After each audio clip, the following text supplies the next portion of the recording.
And this is now part 2 of this mini series on covering what you need to do in order to and we're back for part 2 of this mini series of how to get your first shop or how to open up your first detail shop. In this episode, we're specifically talking about location and how important location is, what you have to look out for, and how it can greatly impact your business. And if you are looking for more in-depth business training on sales, marketing, hiring, numbers, how to know how to price your services, if you're actually profitable, how to create your own website, and how to optimize your Google business profile, especially if you want a shop location, that is super important to do. You can get in-depth training inside of my online training program called Detailers Growth Academy. This is an all-access pass to all the courses that I have. So you don't just get SEO for detailers, you get SEO for detailers and social media for detailers and detailing as a business and all these things. And 98% of it is focused on growing your business, not how to detail. It's focused on the business side of detailing. So if you want to learn more about that, click the link down below and let's get started. So now that you found the location and you budgeted, I want to extend that same topic of conversation, and I want to talk about location, because this is something that will greatly affect how your business operates and the results that you can get based on where you chose the shop. So everything I say here is going to be contextual to just the actual location. So again, going back to so many things are nuanced, and I'm actually going to put my keyboard here to charge. There's going to be so many things that are nuanced inside of getting a location and getting a shop that you have to be able to pull all this different information and say, okay, based on everything that he just said, this is how I can apply it to my situation, right? So there's two parts to it, right? There's going to be like the customer side and then the marketing side. So like, for instance, the way I chose this vicinity of location at our current shop is I went into Jobber, which is the CRM that we use, that I've been using for 6+ years now, 5+ years. I exported my customer list. I simply just looked at the zip codes of the hundreds of customers that I had in there. And I said, where are most of my customers? This was before AI, ChatGPT. So you manually look at everything. And I looked at it and said, where are most of my customers coming from? Right? As far as like I'm mobile. So like, where am I? And I already had an idea of where it was, but I just wanted to see the actual, like, okay, let me look at it. Let me look at the hundreds. Let me map it out and see like, okay, how do I bundle these zip codes together? And when I looked at it, I said, okay. I said 43% of my customers come from this area. It's in Tomball is the name of the city, Tomball. I think like 43% of my customers come from Tomball. Now, if we look at Tomball's population, right? Tomball's population is approximately 12,000 people, okay? 12,000 people.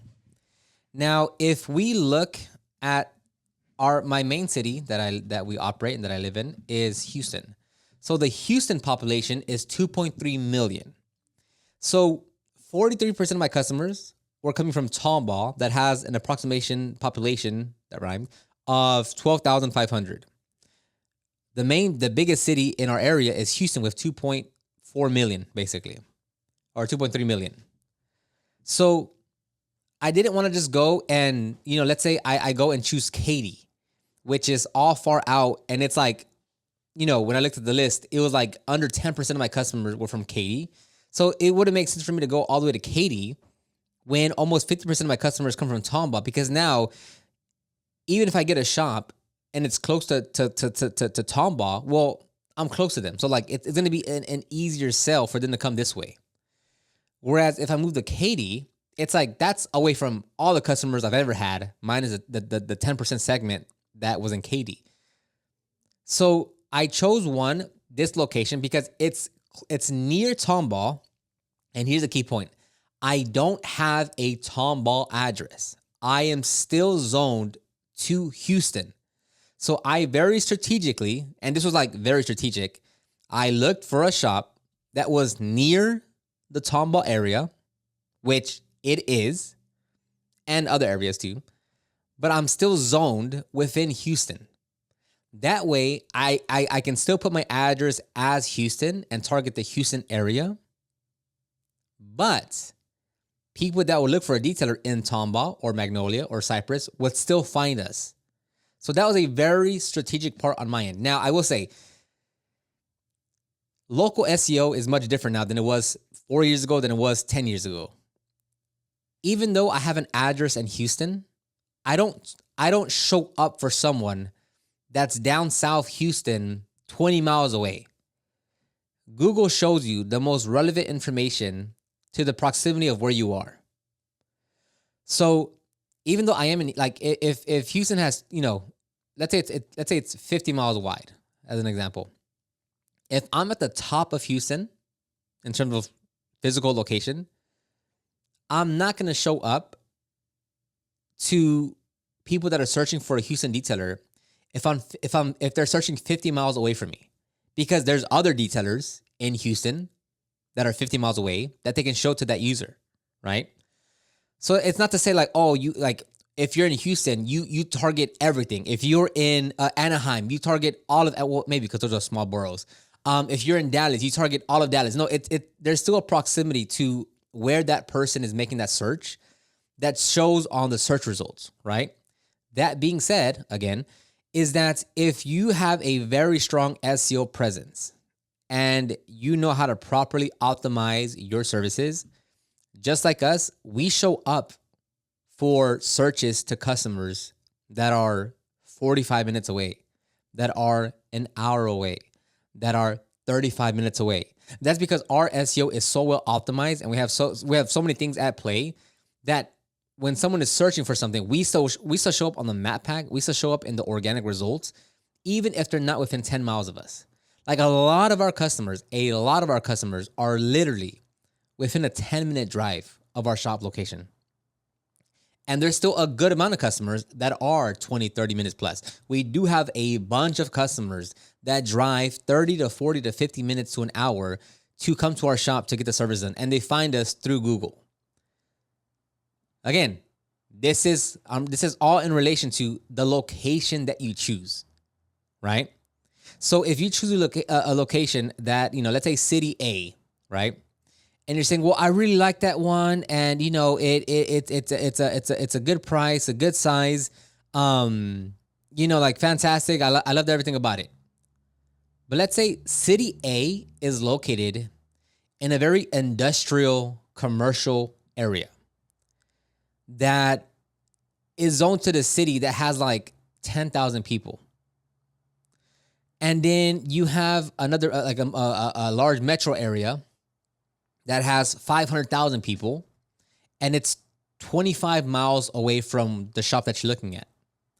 Well, if you get that shop in city A, it's not like you can say, hey, I want to go target city B. How do I do that? It's like, if you legitimately want to do that, you open up a new location where you want to go. You cannot increase your service area and say, hey, I'm in city A as a shop, but I want to go and target city B and city C and city D and city E from this one. You can't do that. So if you want to, and like if you want to do it in the legitimate process, if you want to have a larger footprint in terms of your market share in your area, what you do is you open up new locations. And you might say, what? That's crazy to do all the work. Yes, but that's running a business, right? Now, there's a caveat to where, since we are, like, let's say if you're HVAC, plumbing, pest control, lawn care, roofing, any home service business, you can open up an office location across the city and get those, kind of dominate that local market, because no customer comes to your address, right? All the work is done at the customer's home location. So let's say you are an HVAC company, right? And you're operating at a city A.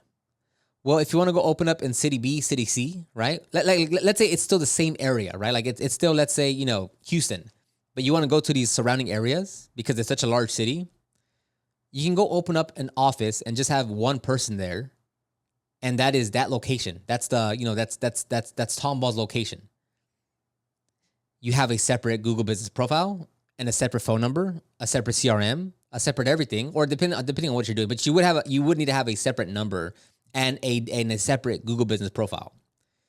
But that's how the bigger companies expand. They open up new locations. So where you choose to have your shop will determine a lot.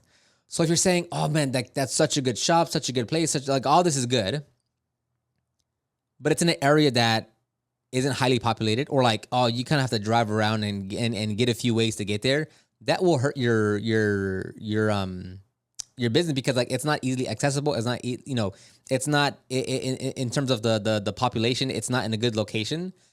Now, I can say all that, but if your marketing is good and you have a strong SEO presence and your website is highly optimized and your Google Business profile is highly optimized, and you're spending, you have a Google Ads campaign running, or you're really good on social media, you can still attract customers to your location.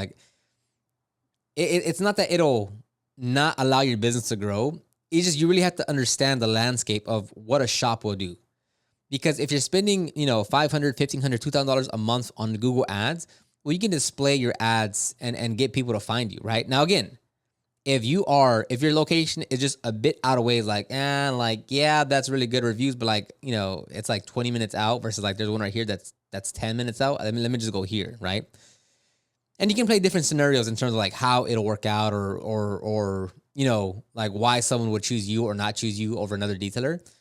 But a location is super important. That's why when it comes to franchising, if you look at the Starbucks, the Chick-fil-A's, the McDonald's, the Whataburgers, the Wendy's, the In-N-Outs, when it comes to locations, if you've been around, if you heard about franchising or seen a movie on franchising, it's all about location, location, location, right? If you're taking a road trip across the country or to another state, there's a reason why you see gas stations and fast food chains and very specific exits and intersections and on interstates, because it's location means everything, right?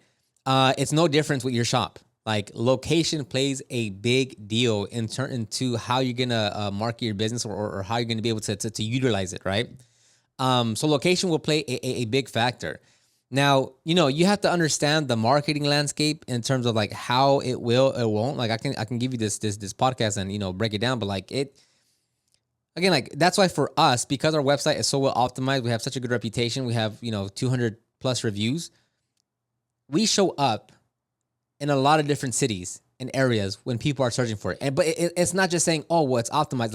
It's a lot of things, It's the services that we offer. It's the pages that we create. It's how we specifically optimize the Google Business profile that allows us to have such a strong SEO presence inside of Google. And it lets us show up for people that are 30, 40 minutes away from us, on top of everyone else that's within 5-10 miles of us. Now, if you don't have that and you're not proactively learning to get better at that, you will struggle with the marketing side, because you're saying, oh, well, no one can really find us. We're in the industrial area. But it's if you were doing the marketing properly, it actually wouldn't be as big of a deal. But again, it's you have to spend dozens and dozens and dozens of hours learning how to properly do it, and building a proper brand and building the proper reputation to where, you can overcome that location.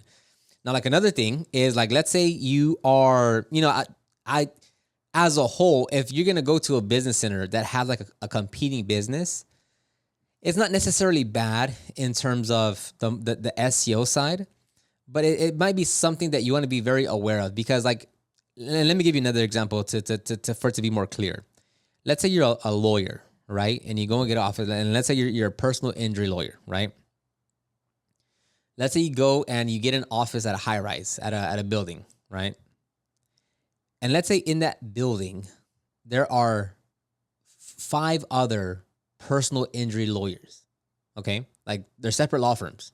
So let's say in total, there are 6 personal injury lawyers, attorneys in this building.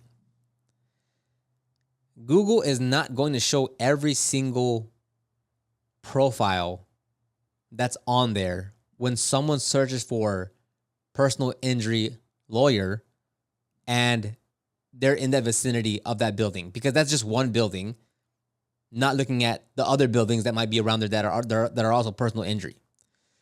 So the issue happens when you are working in a building that has a lot of similar businesses to yours, is that Google will filter out who they're going to display, just because there's so many of the same businesses in this building that we're not going to show everyone, because it's like we're showing the same thing over and over, not including like the 10 other locations that are around here, right?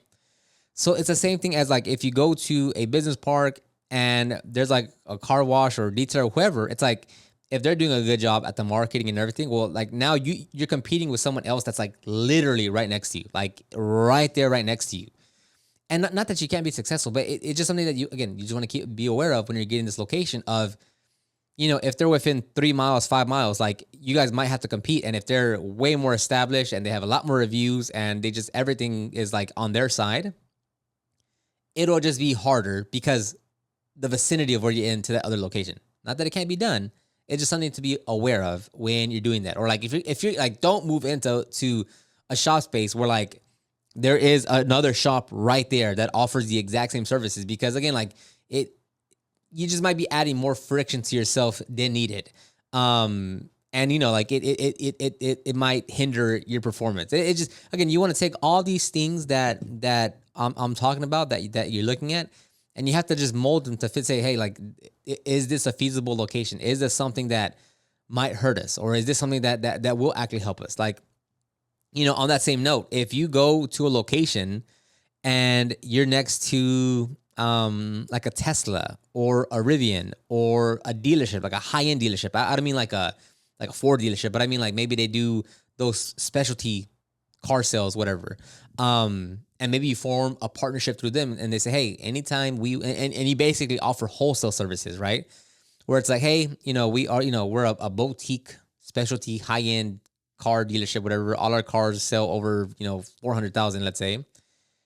And they outsource all the work to you. Or, hey, if we need tint, we'll send it to you. Or, hey, before we sell a vehicle, we can send it to you. And if you end up at a location that has that next to you, that's like fantastic, right? Because it's like, man, this is like a free source of customers. And obviously you'll work at wholesale, right? So like you're going to give them a pretty good discount because they're just giving you the work. Like you're not dealing with the customer or payment. They pay you directly after they get paid from the customer. So in that regard, like that, if you find a place that's something like that, that can be very viable for you. Or let's say you're in a commercial space, industrial space, and there's fleets around you, right? Like company fleets, van fleets, and they choose you to detail their fleet of vehicles. Like that's we want to create like a commercial program over here, because we have a lot of individuals bring their trucks to us and or their company vehicles, and it's like, man, if we can like be their preferred vendor, and anytime the company purchases a new truck or a van, they send it over here to get detailed or to get vinyl wrap installed or to do anything. Or when there's an employee that leaves or like switches truck and the truck is really dirty, hey, send it over to them, let it get cleaned up, and then it's yours. So we want to create like an incentive program to get them to do that. That way, like we're a part of the process. Like, yeah, hey, just send it over there. They're gonna take care of you. But again, like if you can get that kind of setup, whether it's where you're located or what's around you, that's also beneficial, right? I'm not saying you should go like, don't find a location that like, oh, hey, there's a business park with some fleets. Like we should do that. Again, not saying that. You just have to take all this information and mold it to fit your situation. Because like for us, we got rid of mobile detailing. People like, we've had offices, like a building, like an office group, bring all their cars to us. If you want to talk about hiring a mobile detailer and a mobile detailer being super convenient, that would have been an example. They could have hired a mobile detailer to go to their parking lot and do 4 details for them, and them never have to leave the office. Instead, 4 employees drove their vehicle to our shop. They all Ubered back to their office at the same time. At the end of the day, they all Ubered back to our shop to pick up their vehicles. And then and again, and this is another one where these customers were like 30 minutes away. So again, I'm not saying that, if you're not within 10 minutes of someone, that your shop isn't 10 minutes close to someone, that you're not going to get customers, or that you can't um, go past that, 10 minutes and get more customers outside your area. But you need to be strategic about it. You need to have a marketing plan in place in order to be able to do that. Because if you just move into your shop and no marketing plan behind it, and things of that nature, you're just gonna be stuck in the water. Like there's nothing to propel your shop forward, right? At least if you're mobile, you get to drive around, people see your van, and you get calls and stop by when you're working at a customer location. But at a shop, if no one sees you, like no one sees you, right? And I don't mean no one sees you in terms of like they're driving by or anything. I mean like online. Like if you don't have a social media strategy, if you don't have an SEO strategy, if you don't have a paid ad strategy, like how are people going to find you and come to your like walk into your office literally, or walk into your shop and book a job with you if like there's no way for them to find you like at all, right? So that's why like we can talk all day about location, but if you're not proactively doing everything else on the marketing side, like what's really going to happen here, right? So location plays a super big deal. That's why like, when you're looking for location, in the last episode I mentioned about LoopNet, right? That's where you're going to go and find listings and such. But you have to drive there and browse around. Like go to the shop location and obviously tour it and look at it. But then walk around the building. And if you can, drive by on a random Tuesday in the morning and just see how it is. Drive by on a random Thursday at night and see how it is. Drive by on a random weekend and just see how it is. Right? Like these are all the things you have to understand about the location.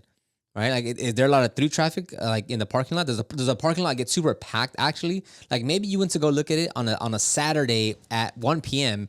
And since most other businesses around there are closed, the parking lot looked kind of empty. But let's say Monday through Friday, it's like fully packed out in the parking lot, and there's not that many spaces, right? And if you have to do your washing outside, as an example, and there's not much space to do it out there, well, now you're kind of crammed just trying to prep the vehicle, right? Like these are the things you have to understand. So like go to the shop, go in person, go drive around, go look around, go walk around, see the local businesses or the local places that are around there, and just get a real sense of that location. Because you want to bring this all into account to say, okay, does this fit my business? Does this help me do what I'm gonna do? If I'm gonna wash vehicles outside, do I have the space, or is there is like these are all the things you have to put together in order for you to really understand the location. If you just like see a listing online and you go toward and you're really excited to get a shop and you just disregard everything, like you can really put yourself in a pickle in terms of like the money you're gonna spend, and then you quickly realize like, oh, this wasn't the right location, or I should have done XYZ different with the location before I pulled the trigger on this one, because you can really set yourself up for failure if you're not putting in the work to pick the right location. And then another thing you just want to look at is like, how far is that location from wherever you live, right? Because if you like, ideally you'd want to find a spot that like isn't 45 minutes away from you, right? Because that just adds a lot of driving to your life that you don't need to do. Like if you can find one that is 15 minutes away, 25 minutes away, like that's better than driving 45 minutes away, right? Because if that's going to be your shop, you're going to be there a lot. And like, you don't want to have to spend that much time driving to your own shop, because you could just get rid of that altogether and just find the location that's closer to you. That way you can spend more time. Again, if you've seen the other episodes that I have, that you need to spend, your productivity rate has to be, at least, 75, 80% to be profitable, where you're spending less time driving and more time working. It's the same thing with you in your shop, right? If it's 45 minutes away because that location is good and it's in that city, but I have to drive 45 minutes away every single day, one way and the other. So really it's 90 minutes in total. So that's an hour and 30 minutes a day. Well, then now it's like, well, is that worth it to spend an hour and a half a day, every day, Monday through Saturday, because you're going to, you're the owner, so you're going to be there, 6 days a week. Now you're saying, well, that's, 20 hours a week just driving. Like, does that make sense for what I'm getting? Or can I choose something else that maybe doesn't have exactly that, but like it's, let's say 25 minutes away. So now instead of driving, whatever I just said, 20 hours a week. Like I cut that down to 10, because now I can spend more time like just working at my shop, and I can like kind of, so that's also something that you want to do, because you don't want to make it seem like you got a shop and everything. And then like your drive time, you always kind of, you aren't looking forward to the drive time if it's like kind of far away from you, because then it's like, oh man, I feel like I'm driving to a job, because like I'm stuck in traffic. It's early in the morning. There's a lot of accidents on the highway, and that's also something that you don't want, right? Like you want to be able to be like, hey, that's my shop. It's not far. Like it's a quick little 20-minute drive, and I'm there, and I can work here, and then if I leave a little earlier, it's a quick little 20-minute drive back to the house.